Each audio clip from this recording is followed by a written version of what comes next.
사랑의 시작을 가로막는 현실의 벽, 결혼 준비 중 겪는 최악의 순간 1위는 결혼은 인생의 가장 아름다운 순간 중 하나로 꼽힙니다.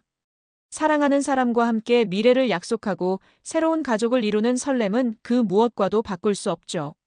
하지만 그 설렘의 이면에는 팍팍한 현실의 장벽이 숨어 있습니다.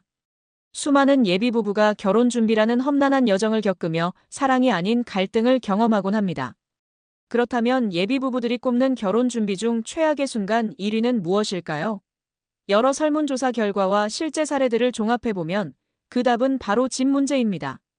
로맨틱 코미디가 현실 드라마로 바뀌는 순간. 영화나 드라마 속 결혼은 언제나 해피엔딩입니다. 주인공들은 서로의 사랑만 확인하면 모든 것이 해결되죠.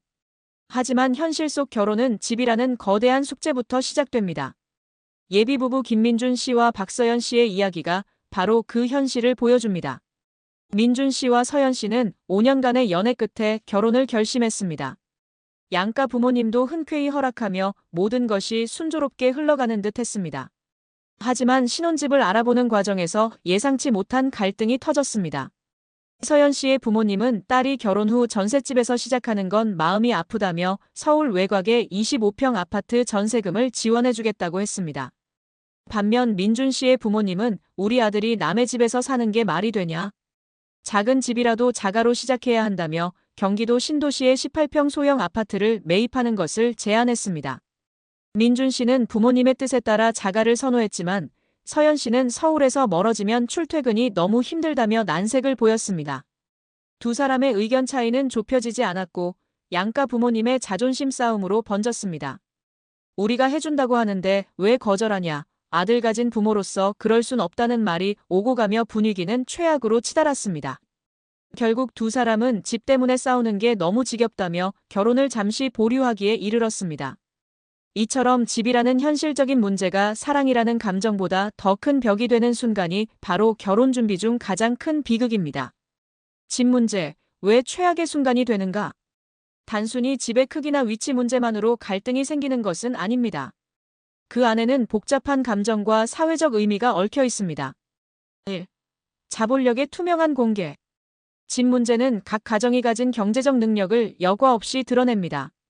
한쪽은 더 많은 자금을 지원할 수 있는데 다른 쪽은 그에 미치지 못할 경우 우리 집이 더 잘 사네, 우리가 더 많은 것을 해준다는 미묘한 우월감과 열등감이 싹트게 됩니다.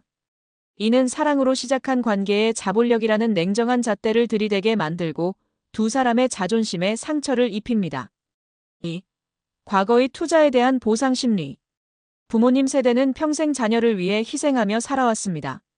그들에게 집은 단순한 주거 공간이 아니라 평생을 바쳐 자녀의 앞날을 위해 준비한 선물과도 같습니다. 따라서 자녀가 그 선물을 마다하거나 자신들이 생각하는 방식대로 받아들이지 않을 때 부모님들은 우리가 그동안 널 위해 얼마나 희생했는데라는 보상 심리가 발동하게 됩니다. 이는 결국 내 자식한테 해주는 건데 왜 간섭하냐는 양가 부모님의 갈등으로 번지기 쉽습니다. 3. 결혼이라는 틀에 갇힌 가치관 충돌. 민준 씨의 부모님은 자가라는 안정적인 자산 증식을 중요하게 생각했습니다. 반면 서연 씨는 현재의 삶을 중요시하며 편안한 출퇴근과 생활권을 포기하고 싶지 않았습니다. 이처럼 집 문제는 단순히 금액의 문제가 아니라 서로 다른 삶의 가치관과 우선순위가 충돌하는 지점이 됩니다. 결혼은 두 사람이 만나 새로운 가정을 이루는 것인데 그 출발점부터 서로 다른 가치관으로 인해 삐걱거리는 것입니다.